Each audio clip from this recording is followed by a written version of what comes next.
Oh boy, MAGA world is not happy right now. And not because of the libs, but because Trump is straight up draining his own supporters. From sneaky donation scams to policy moves that hurt the very people who put him in office, the red hats are realizing they might have bet on the wrong horse. And the kicker? He's doing it all for Elon Musk. Yeah, you heard that right. Watch this, and I'll be right back with my take. Let me be perfectly clear. Inflation crushed the Joe Biden presidency. It ate it alive. If Donald Trump is not careful, inflation will crush his presidency and eat it alive, because that is where Americans want him to be focused. They want him focused on fixing the inflation problem and bringing prices down. Breaking news, I'm going to do some math here. I just want to point out that inflation in the economy, 55%. I mean, that is basically everything. It is the whole kit and caboodle, and it doesn't matter what poll you look at. It is the economy stupid, although smart in your case. Rude. How are viewers and how are voters seeing Donald Trump and the work that he's been doing when it comes to the economy? Yeah, you know, there's a lot of things that folks have liked about Donald Trump's first few weeks in office. Inflation is not one of them. They believe that Donald Trump is not keeping his eyes on the prize. Is Trump focused enough on inflation? Not enough. 66%. That is 2/3 of the country. Just a third of the country say he's focused the right amount. Get this, 48% of Republicans say he's not focused enough on the problem of inflation. And he absolutely should be, because it is numero uno in the voters' mindset. Is there any sign that Americans feel a little bit better about the economy or not? No, you know, there's perhaps this idea that Donald Trump could come into office and, to borrow my first name, be like Harry Houdini and wave a magic wand and make the economy all better again. Economy is excellent or good. You go back to November of 2020, right, when Donald Trump lost re-election, it was 49%. By this past election, it was 32%. Look at where we were in a recent Marquette University Law School poll. It was 27%. So no, Donald Trump is not a magician. No president is a magician when it comes to the economy. But be very clear here. If this number does not go up, Donald Trump's approval ratings will go down. And we should mention, this is when the prior president was in office. And you see the jump there and why he lost. It's lower than that. It's exactly right. You know, I started this segment by saying that inflation ate the Joe Biden presidency alive. It crushed it. If these numbers remain the same, inflation will do the exact same thing to Donald Trump's second term. It will eat it alive. It will crush it. All right. Harry Enton, thank you so much. Thank you. Appreciate it. I mean, there are a lot of things going on here. First of all, judges being able to stop things that are against the law is actually how a democracy is supposed to work. But only since 1803 had that been the rule. In Marbury versus Madison in 1803, the Supreme Court decided that it's actually judges who make the final decision in our country about whether something is constitutional or not. So that's the rule we are talking about here that Elon Musk apparently either doesn't know about or doesn't like. And that's what's at stake in all of these controversies, which is who decides what's constitutional and what's lawful.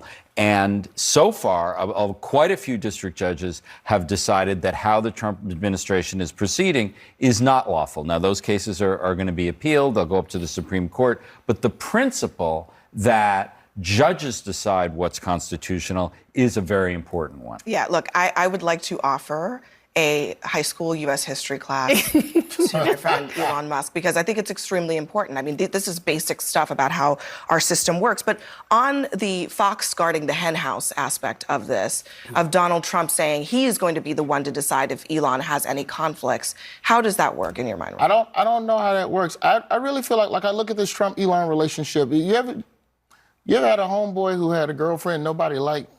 All the time. And he has to act like everybody is... No, we're fine. We're happy.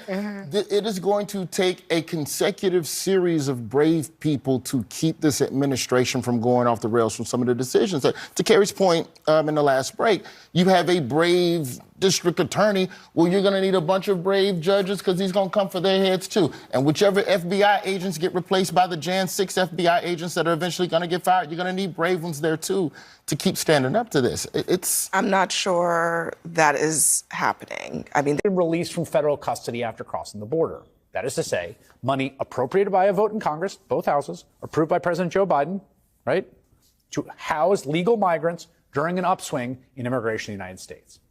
It was not to house them in luxury, also, as you might imagine. It was to convert an old Manhattan hotel into a kind of modern-day Ellis Island where migrants were processed, given a health check, and offered temporary shelter and help. Migrants are connected to a case manager who will help them decide next steps. If they want to connect with family or friends in a different state, the city will help them get there. If they need a shelter bed, the city will then assign them to a shelter site and help them get started on filing their asylum papers.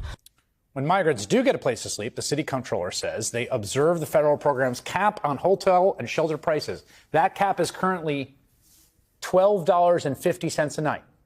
Yes, you heard that right. $12.50 a night in New York City. Okay, those are the facts. But within hours of Musk's tweet, the Trump White House fired FEMA's chief financial officer and 3 others for dispersing the legally allocated funds to New York City. Again, congressionally appropriated funds to cover an ongoing approved activity. And the co-presidents were adding new false details to their lies about the case. A hotel has paid $59 million, $59 million because it's housing migrants, illegal migrants, all illegal, I believe. And they were being paid twice the normal room rate at 100% occupancy. Unbelievable. So it's a racket. Based on those lies, they used the powers of the federal government to reach into the city's bank account to pluck back $80 million Congress authorized. They're taking money out of other people's bank accounts, calling it a clawback of taxpayer money.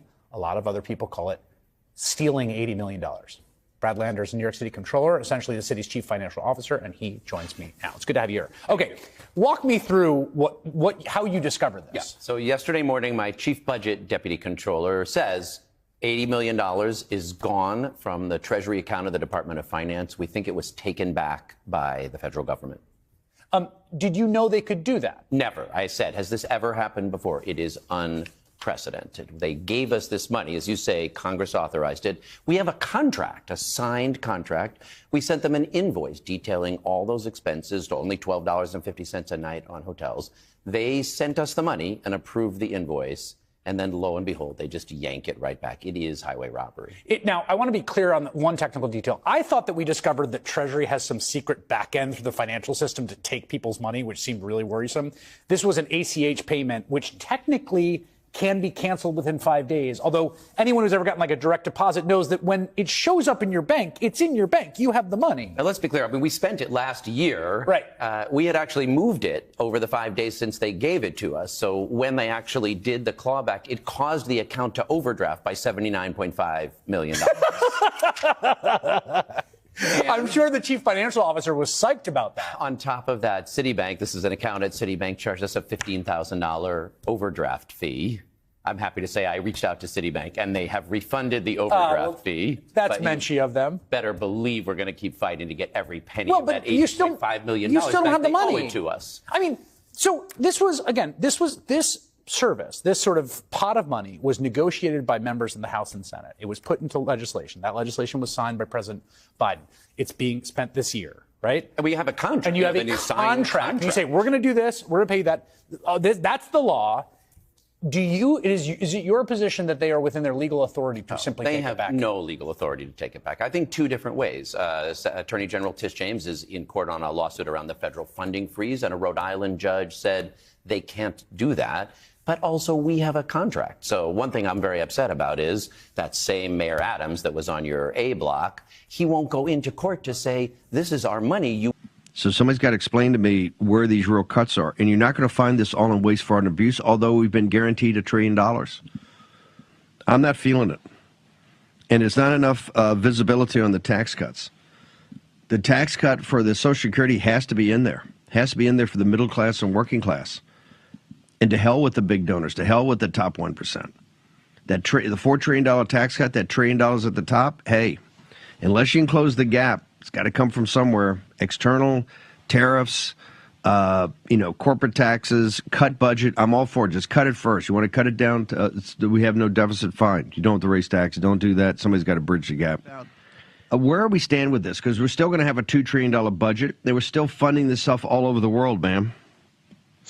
Well, absolutely. And I agree with you completely, Steve, when you said, is this all theatrics? Look, I think it's really great that Elon Musk is using his celebrity and his position as, you know, the richest man in the world and as kind of this co-president, as people now, you know, view him as being. I mean, it's hard to really deny that he's not a co-president when he's giving these press conferences in the White Houses with his son next to President Trump in a very domineering fashion. But I will say that we need to see more action, as you just said, from these lawmakers to make more substantial cuts instead of just, you know, pushing out these sound bites on Fox News or pushing out screenshots from, you know, the work and the exposés of independent journalists like those you just mentioned, because it's becoming very meme-like in my opinion. And we've seen that oftentimes, especially Speaker Johnson, he likes to kind of use President Trump and he likes to use Elon Musk and other individuals with more favor among the MAGA base as a human shield